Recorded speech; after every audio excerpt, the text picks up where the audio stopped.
नमस्कार, प्रणाम, जोहार। जैसा कि मैंने आपसे कहा था कि हसन सुरूर की एक अभी जो किताब आई है, unmasking Indian secularism, why we need a new Hindu Muslim deal, उस पर आज बात करेंगे। तो उस पर बात करने से पहले, लेकिन चूंकि आज दो बड़े डेवलपमेंट हैं, तो मैं उन पर एक तो बहुत ही अच्छी खबर ये है कि संघ लोक सेवा आयोग यूपीएससी की परीक्षा का रिजल्ट आ गया है और उसमें पहले 5 में से 4 स्थान पर लड़कियों ने बाजी मारी है। ये बहुत ही गौरव की बात है, बहुत ही उत्साहित करने वाली बात है। और दूसरी, जब आप पूरी टैली देखेंगे तो अपने रांची के, जमशेदपुर के, देवघर के, छोटे छोटे शहरों के, उत्तर प्रदेश में देखेंगे तो जो टॉपर है वो बिजनौर की हैं। तो छोटे शहरों के बच्चों ने उसमें बहुत अच्छा रिजल्ट किया है। तो जिन बच्चों ने सफलता हासिल की है उनको बहुत शुभकामना। जिनका इस बार नहीं हो पाया वो अगली बार के लिए प्रयास करें। ये एक ऐसा दिन होता है जो जिन बच्चों की सफलता, उनके माता पिता, उनके परिजन, उनके समाज के सारे लोग खुशियाँ मनाते हैं उस सफलता पे, तो उन सबको बधाई, पूरे परिवार को, पूरे उस समाज को, शिक्षकों को, और बच्चों की मेहनत तो खैर सर्वोपरि है ही। दूसरा कि झारखंड में होने वाले राजनीतिक घटनाक्रम को आज देखें तो राज्यसभा चुनाव के लिए जो यहाँ से 2 सीटें खाली हुई थी, दोनों के लिए उम्मीदवारों की घोषणा कर दी गई है। कांग्रेस को लगभग निराशा हाथ लगी है कि जेएमएम, उसे उम्मीद थी, एक दिन पहले रात तक लग रहा था कि शायद कांग्रेस और जेएमएम मिलकर के संयुक्त रूप से कोई प्रत्याशी देंगे, लेकिन वो ऐसा हो नहीं पाया। मुख्यमंत्री हेमंत सोरेन ने 1-2 बजे के आसपास उन्होंने घोषणा की कि झारखंड मुक्ति मोर्चा महुआ मांझी को अपने पार्टी की तरफ से राज्यसभा उम्मीदवार के तौर पर नामित कर रहा है। महुआ जी राज्य महिला आयोग की अध्यक्ष रह चुकी हैं। 2-2 बार उन्होंने रांची विधानसभा से झारखंड मुक्ति मोर्चा के चुनाव पे टिकट पे चुनाव लड़ा है और साहित्यकार हैं। उनकी 2-2 किताबें आ चुकी हैं जिससे काफ़ी मिला है, सम्मान मिला है और काफ़ी उन्हें उसको लेकर के जाना जाता है। रांची के रहने वाली हैं और काफ़ी ओजस्वी और काफ़ी सफल साहित्यकार मानी जाती हैं। और भारतीय जनता पार्टी ने एक दिन पहले आदित्य साहू को माफ़ी चाहूँगा, आदित्य साहू को, जो उन पार्टी के प्रदेश महामंत्री हैं, उन्हें राज्यसभा के लिए नॉमिनेट किया है। तो ये दोनों ही एक अच्छे संकेत के तौर पे अगर देखा जाए तो पार्टी के कार्यकर्ता हैं। अब तक जो झारखंड में ट्रेडिशन रहा है कि या तो पार्टी बाहर से किसी को भेज देती है, या जो झारखंड मुक्ति मोर्चा जैसी पार्टी है वो किसी पूंजीपति को, किसी पैसे वाले को, किसी बाहर के ऐसे व्यक्ति को, वो कारोबारी हो, उसे भेज देती है। तो उसे इस बार वो प्रैक्टिस में नहीं आया है। दोनों ही स्थानीय व्यक्ति हैं जो आए हैं, अभी जिनका नाम राज्यसभा चुनाव के लिए घोषित किया गया है। इसके साथ ही एक जो अब दूसरी बात जो इसमें दिलचस्प होगी वो देखने वाली, वो ये होगी कि अब कांग्रेस क्या करती है। कांग्रेस के साथ मिलके झारखंड मुक्ति मोर्चा सरकार चला रही है। 30 सदस्य हैं झारखंड मुक्ति मोर्चा के, उसे अपना राज्यसभा सदस्य चुनने में कोई दिक्कत नहीं है। उसके पास 2 ज़्यादा ही वोट हैं जिससे कि वो अपना प्रत्याशी जीता ले जाएगी। लेकिन कांग्रेस क्या करती है? क्या कांग्रेस अपना कोई कैंडिडेट देगी, जैसे कि पिछले दिनों दिया था? पिछले राज्यसभा चुनाव में उन्होंने शाहजादा अनवर को बनाया था, वो जीत नहीं पाए थे। तो ये सब देखना होगा, क्या कांग्रेस और झामुमो के समीकरण बिगड़ेंगे, झामुमो से कांग्रेस अलग राह पे चलेगी, और क्या मैं इसको अगर देख पाऊँ तो क्या कहीं ऐसा होगा कि झारखंड मुक्ति मोर्चा बीजेपी की तरफ शिफ्ट करेगी, क्योंकि बहुत दबाव में है पार्टी। जिस तरह से ईडी की कार्रवाई चल रही है, सीबीआई के आने की चर्चा चल रही है, हाईकोर्ट में केस लगभग 1 तारीख को मेंटेनेबिलिटी पर बात होगी, उसके बाद मेरिट पर बात होगी। तो क्या ये एक नए राजनीति की झारखंड में शुरुआत भी हो सकती है? और जिस तरह से कल शाम तक माना जा रहा था कि हेमंत सोरेन कांग्रेस के दबाव में हैं, और दिल्ली से आते ही उन्होंने आज जिस तरह से ये घोषणा की कि पार्टी अपना कैंडिडेट दे रही है, तो झारखंड की राजनीति में कोई चौंकाने वाला निर्णय भी आने वाले दिन में दिख सकता है। कल राजेश ठाकुर, जो कांग्रेस के प्रदेश अध्यक्ष हैं, उन्होंने कहा है कि उनके प्रदेश प्रभारी आ रहे हैं, पार्टी के सारे नेता बैठेंगे और तब तय करेंगे कि इस पर क्या निर्णय लिया जाए। पार्टी प्रत्याशी दे, सरकार को लेकर के तो भी उन्होंने ऐसे कुछ नहीं कहा है, लेकिन आगे की बात होगी। तो झारखंड में कांग्रेस और झामुमो का रिलेशन भी, का रिश्ता भी एक नई परिभाषा की ओर जा सकता है।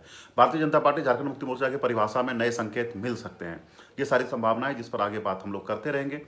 लेकिन जिस विषय की आज मैंने चर्चा की थी उस पर बात करते हैं, हसन सुरूर की उस किताब की, कि we need a new dimension on Indian secularism. हालांकि उस किताब का नाम ये नहीं है। किताब का नाम, जैसा मैंने आपको कहा, वो है कि unmasking Indian secularism, why we need a new Hindu Muslim deal. तो अब इस किताब का परिप्रेक्ष्य अगर आप देखेंगे तो वो बहुत बड़ा है। अब जबकि 70-75 साल के शासन के बाद, करीब 70 साल के शासन के बाद देश में जो मेन स्ट्रीम की पॉलिटिक्स है वो शिफ्ट कर गई है, वो लेफ्ट से सेंटर टू लेफ्ट से बिल्कुल राइट की तरफ आ गई। भारतीय जनता पार्टी की पूर्ण बहुमत की सरकार है और ब्रिटिश में बैठा हुआ भारतीय मूल का एक मुसलमान लेखक हसन सुरूर, हालांकि हसन सुरूर के नाम पे बड़ा विवाद है, उनके ऊपर पिछले दिनों ब्रिटेन में ही कुछ आरोप लगे थे, बाद में उनको उससे बरी कर दिया गया। लेकिन जो उन्होंने बात की है वो कोई सतही बात नहीं की है।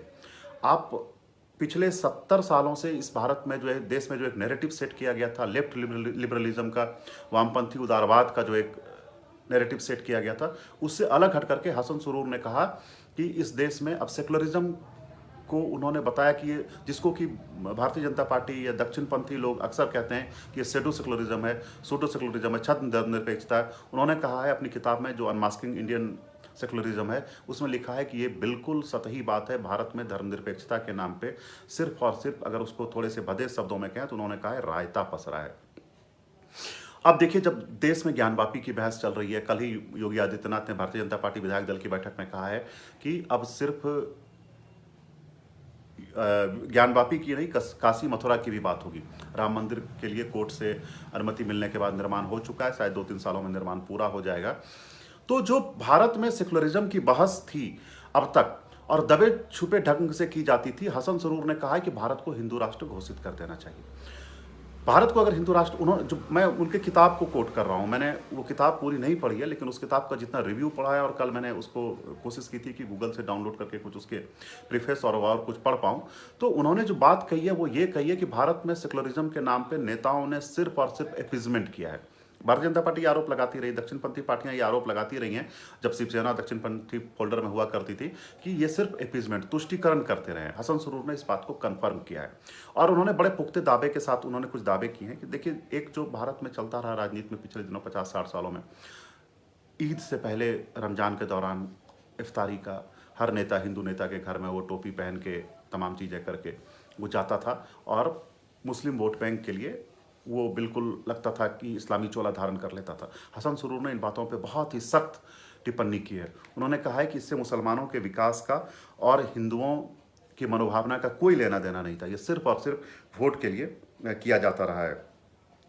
उन्होंने एक बात और कही है कि जो भारत में जो सेकुलरिज्म का मॉडल है, उन्होंने उदाहरण दिया है कि आप ब्रिटिश मॉडल, अब देखिए भारत में जो लोकतंत्र का मॉडल है वो ब्रिटिश मॉडल है। हमने वेस्टमिंस्टर मॉडल वहाँ लिया है जिसमें एक कैबिनेट होती है और जो बहुमत जिस पार्टी के पास होता है उसके सदस्य लोकसभा में या विधानसभा में मुख्यमंत्री का या प्रधानमंत्री का चयन करते हैं। लेकिन उन्होंने कहा कि हमने जो गवर्नेंस का मॉडल है वो तो ब्रिटेन से लिया है, लेकिन जो कल्चरल स्टेट होता है, जो सांस्कृतिक तौर पे जो होता है, वो मॉडल नहीं लिया है। जैसे ब्रिटेन को उन्होंने कहा है कि ब्रिटेन एक क्रिश्चियन कंट्री है। आप अमेरिका में भी देखेंगे तो अमेरिका का राष्ट्रपति जब शपथ लेता है अपने पद और गोपनीयता की जनवरी के महीने में, तो हाथ में बाइबल रख के लेता है। लेकिन अमेरिका एक धर्मनिरपेक्ष संविधान को पालन करता है। ब्रिटेन एक धर्मनिरपेक्ष कैरेक्टर वाला देश है। भारत में इसके उलट है। भारत कहता है कि हम तो धर्मनिरपेक्ष ही हैं, हालांकि वो बहुत बाद में प्रस्तावना में जोड़ी गई थी, मूल संविधान जो लिखा गया था उसमें नहीं था। लेकिन हसन सुरूर कहते हैं कि आपको कंप्लीट उस ब्रिटिश मॉडल को अपनाने की जरूरत है, जिसमें कि आप अननेसेसरी का, बेवजह का मुस्लिम तुष्टीकरण के नाम पे धर्मनिरपेक्षता को सांप्रदायिकता से डराने की कोशिश मत कीजिए। अब तक भारत में जो होता रहा है कि मुसलमानों को, अल्पसंख्यकों को, अगर मुसलमान शब्द से आपत्ति हो तो अल्पसंख्यकों को बहुसंख्यकवाद के नाम से डराया जाता रहा है। अब हालांकि कल ही एक और महत्वपूर्ण घटना हुई। मौलाना महमूद मदनी ने, जो जमायत उलमा हिंद के महासचिव हैं, उन्होंने कहा कि अगर आपको मेरा धर्म पसंद नहीं है तो आप देश से बाहर चले जाइए। तो आमतौर पे मदनी साहब, मैंने खुद भी उनके इंटरव्यूज़ देखे भी हैं, उनके इंटरव्यूज़, उनसे बातें भी की हैं, तो उन्होंने बहुत सॉफ्ट स्पोकन है, इस तरह की बातें नहीं करते हैं। लेकिन कल राजनीतिक परिप्रेक्ष्य जिस तरह से देश में बदल रहा है, उसमें मदनी साहब ने बहुत कड़ी बात कही है। तो भारत में कुल लड़ाई जो धर्मनिरपेक्षता बनाम सांप्रदायिकता की है, वो डर पर है। आप बहुसंख्यकवाद के नाम पे लोगों को डराते हैं और हसन सुरूर कहते हैं कि ये मामला भी अब फेल कर चुका है। अब बहुसंख्यकों को ऐसा नहीं लगता है कि हम शासन कर रहे हैं तो इनको डराएं। बहुसंख्यकों को लगता है कि हमारा हक है और हम अपने हक की बात करेंगे। अगर काशी के मंदिर में बहुसंख्यकों को लगता है कि आज से 350 साल पहले तोड़ा गया था, हिंदुओं को लगता है कि उसे औरंगजेब ने, उसे गोरी ने, उसे ऐबक ने, उसे जौनपुर के सरकी शासकों ने तोड़ा था, तो हम वहाँ फिर से अपने आराध्य की प्रतिमा को हम रिस्टोर करेंगे। तो ये एक व्यापक भावना के तौर पे अब भारत में प्रवेश कर चुका है और ऐसे में धर्मनिरपेक्षता जैसे खोखले शब्द के लिए कोई जगह नहीं है। हसन सुरूर ने इस बहस को उठाया है अपनी किताब के जरिए।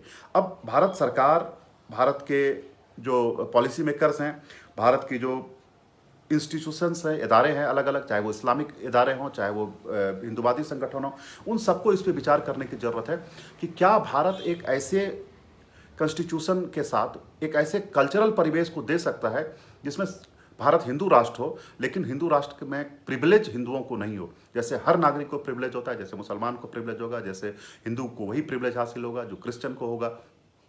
तो ये, और भारत, हसन सरूर ने अपनी किताब में लिखा है कि भारत की धर्मनिरपेक्षता ये है कि आप ऑपरेशन ब्लू स्टार चलाते समय आप स्वर्ण मंदिर में सेना को प्रवेश करने से नहीं हिचकते हैं, लेकिन किसी छोटे से मस्जिद में भी अगर कोई अपराधी छुपा हुआ हो तो आपकी पुलिस उसमें जाने से पहले 20 बार सोचती है, और कई बार तो नहीं जाती है, बल्कि नहीं ही जाती है। तो ये जो एक सेकुलरिज्म का मॉडल है, हसन सरूर इस पर सवाल उठाते हैं और कहते हैं कि इसको रिविजिट करने की बहुत सख्त ज़रूरत है। मैं आपको इस लेखक के इस बैकग्राउंड के बारे में बताना चाहूँगा कि भारत के क्रिटिक्स रहे हैं।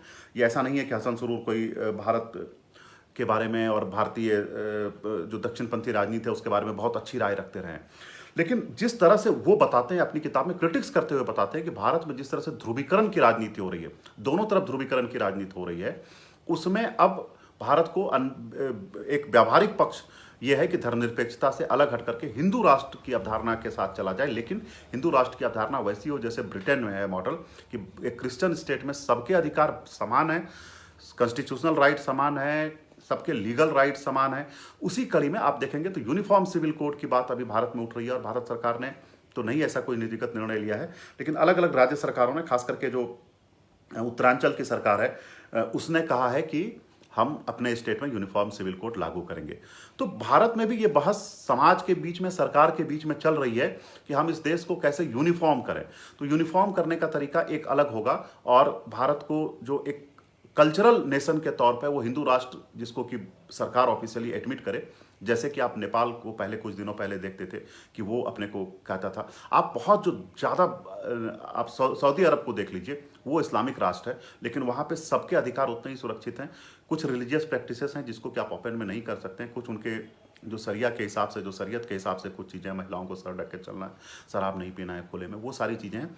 अदरवाइज भारत के वहाँ कोई नागरिक रहते हो, श्रीलंका के कोई नागरिक रहते हो, हिंदू कोई रहता हो, जैन, बौद्ध, ईसाई कोई भी रहता हो, उसके अधिकार जो हैं वो लीगल राइट वही। तो इस पर एक बहस भारत में शुरू होनी चाहिए। आज हिंदी पत्रकारिता दिवस है। हिंदी पत्रकारिता के ऊपर बहुत बड़ी जिम्मेदारी है कि, और हिंदी पत्रकारिता ने उस जिम्मेदारी को निभाया भी है कि देश में जो तुष्टीकरण का माहौल था, अब उसको लोग गोदी मीडिया के तौर पे कह देते हैं, तमाम तरह के उसको लांछनाएं झेलने के बावजूद भी वो एक पक्ष के साथ, बड़ा नैरेटिव के साथ खड़ा रहा है कि भारत में अब जो तुष्टीकरण चलती रही है अब तक, उसके भारत में जो तुष्टीकरण के खिलाफ जब मुख्यधारा की मीडिया अब जाती है, तो इसका मतलब वो नहीं होता है कि वो मुसलमान विरोधी हो जाती है, वो अल्पसंख्यक विरोधी हो जाती है। वो ये बताती है कि अब तक ये हुआ। पत्रकारिता का जो काम है कि हमको ये लोगों को बताना है कि अब तक ये हुआ है, अब ये होना चाहिए। तो ये इस संदर्भ में इस पूरे हसन सरूर की किताब को देखे जाने की ज़रूरत है। हसन सरूर ने कई सारी बातें कही हैं जिन पर कि मैं अलग अलग तरीके से बात करूंगा। उन्होंने कहा है कि जो भारत में है वो कटुता बढ़ रही है, और हमें इस हकीकत का सामना करना होगा कि भारत को अब बदलने की ज़रूरत है। और ख़ास करके जो उन्होंने इस पर भी बात की, जो worship places of worship act है, उसके बारे में उन्होंने कहा है कि 15 अगस्त 1947 को धार्मिक स्थल कैसा था, उस पर जो एक भारतीय पार्लियामेंट ने रिजोल्यूशन लिया है कि नहीं, हमको इसको वही रिस्टोर रहेगा। तो उन्होंने कहा है कि ये बहुत ही ये कोई व्यावहारिक समाधान नहीं है, क्योंकि जैसे जैसे लोगों में जागृति आएगी, जैसे जैसे नई पीढ़ी के लोग जानेंगे कि ये हमारे मॉन्यूमेंट्स हैं, ये हमारे पूजा स्थल रहे हैं, जिसको कि तोड़ के अलग धर्म की स्थापना करते वक्त वहाँ पे कोई नया स्ट्रक्चर दिया गया था, लेकिन वो मूल में हमारे धार्मिक स्थल वो रहे हैं, तो लोगों में कटुता और बढ़ेगी। हसन सरूर लिखते हैं कि इस कटुता को रोकने के लिए ये बिल्कुल ज़रूरी है कि आप इस पर एक नई पॉलिसी बनाएं, एक इंडिपेंडेंट पैनल बनाएं जो ये तय करे कि ये 300 साल पहले, 200 साल पहले, 400 साल पहले ये आर्किटेक्चर किनका था, और उनको उसको सौंपा जाए। तो ये धर्मनिरपेक्षता का चूंकि सवाल फेल हो गया है, और उन्होंने कहा कि धर्मनिरपेक्षता जब की गई थी भारत में आज़ादी के समय भी, जब लीडर्स ने, चाहे वो अम्बेडकर रहे हो, चाहे वो पटेल रहे हो, नेहरू रहे हो, तो उनका इंटेंशन अच्छा था, लेकिन बाद में वोट बैंक ने इसको कंप्लीटली एपीजमेंट, तुष्टीकरण के रास्ते पर चला दिया, और इस वजह से अब इसको रिविजिट करना चाहिए, इस पर पुनर्विचार होना चाहिए। और फिर उन्होंने अपनी बात को जब कंक्लूड किया है, वो मैंने कंक्लूडिंग पेजेस कुछ देखे हैं, कि उसमें उन्होंने लिखा था कि भारत को हिंदू राष्ट्र के तौर पे स्थापित करना चाहिए, भारत का ऑफिशियल रिलीजन हिंदुइज्म होना चाहिए। अल्टीमेटली उन्होंने ये बात कही है कि भारत का अल्टीमेट रिलीजन हिंदुइज्म होना चाहिए। तो मित्रों, फिर से एक बार आप सबको हिंदी पत्रकारिता दिवस की शुभकामना देते हुए, बधाई देते हुए, इस बहस को हम हिंदी मीडिया के, जो हिंदी क्षेत्र के जो पत्रकार हैं, खास करके बिहार, झारखंड, उत्तर प्रदेश, मध्य प्रदेश, छत्तीसगढ़, राजस्थान जैसे, जिनके ऊपर की एक बड़ी जनसंख्या को सूचना देने का, नॉलेज शेयर करने की जिम्मेदारी है, हम सबके पास ये एक अवसर है कि हम इस नैरेटिव पे बात करें, इस नैरेटिव पर काम करें। और जो सुरूर साहब ने जो बात कही है, भारत में भी लोग इस तरह की बातें कर रहे हैं, इसको लोगों को जागृति के तौर पर ये ले जाएं और इस पर एक बहस खड़ी करें। इसी आशा उम्मीद के साथ झारखंड में जो डेवलपमेंट होगा उस पर अपनी नज़र रहेगी, उस पर आपसे बातचीत होती रहेगी। बहुत बहुत धन्यवाद, बहुत बहुत आभार, प्रणाम।